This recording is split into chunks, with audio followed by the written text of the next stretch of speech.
Bismillahirrahmanirrahim. Assalamualaikum warahmatullahi wabarakatuh. Saya Sylvia Nur Awalia Rahman. Di sini saya akan mempresentasikan hasil Terms of Reference yang telah saya buat, yaitu yang berjudul pelatihan membangun volunteer bagi semua kalangan masyarakat dalam bidang kesehatan.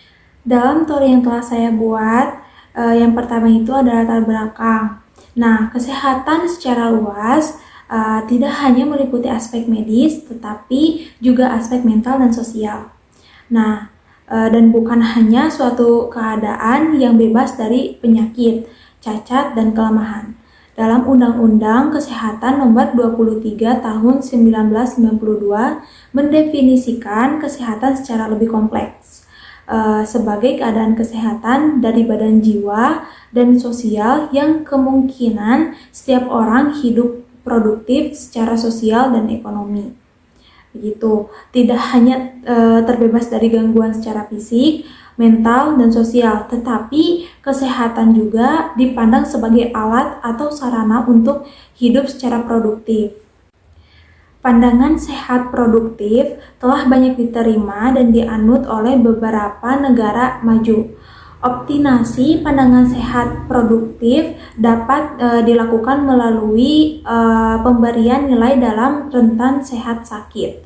Keadaan ini sering disebut sebagai kesehatan prima.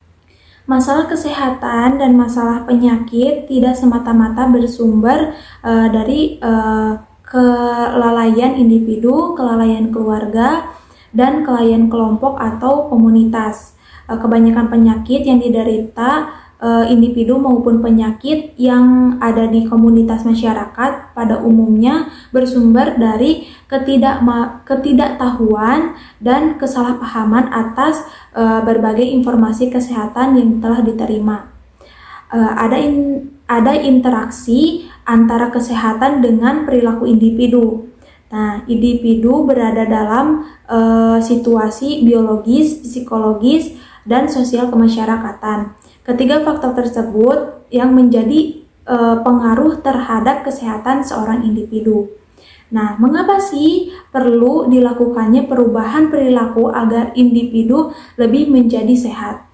Nah, kecenderungan yang terjadi belakangan ini, kebanyakan penyakit kronis justru disebabkan oleh faktor sosial dan pengaruh perilaku behavior.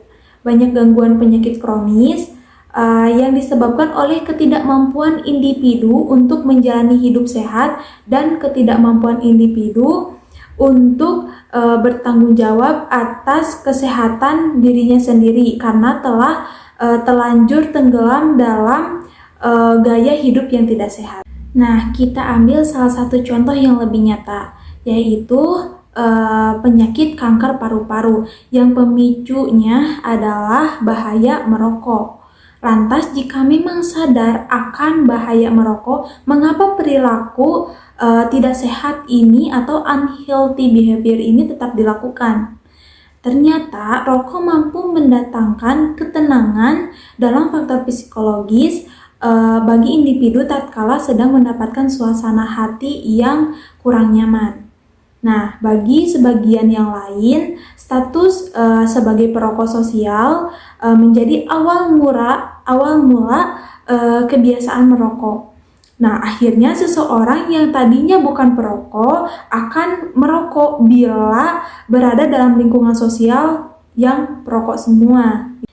Nah, dengan adanya pengaruh biologi, psikologi, dan sosial, maka perlu ada media komunikasi kesehatan tentang dampak negatif rokok bagi perokok, agar kebiasaan tidak sehat ini tidak berkelanjutan. Dengan demikian, adanya pelatihan ini untuk mengarahkan pada upaya yang dapat mengarahkan masyarakat mencapai kesehatan yang cukup agar menjadi atau dapat hidup lebih produktif. Nah, adapun tujuan pelatihan yaitu bagi volunteer ini agar memiliki motivasi mengubah perilaku individu agar menjadi lebih sehat. Yang kedua, memiliki kesadaran yang tinggi terhadap kesehatan. Yang ketiga, memahami upaya yang harus dilakukan untuk meningkatkan kualitas kesehatan yang lebih baik.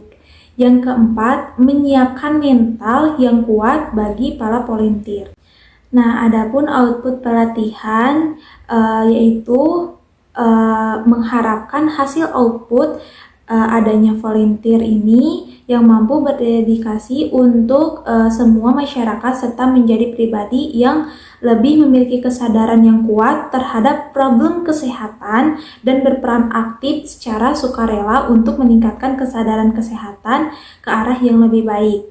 Nah, adapun metode pelatihan yang telah saya gunakan yaitu menggunakan metode demonstrasi, yang dimana metode demonstrasi ini sangat efektif dan lebih mudah dalam menjalankan proses kegiatan. Mungkin itu yang dapat saya sampaikan dari hasil Terms of Reference yang telah saya buat. Semoga dapat bermanfaat.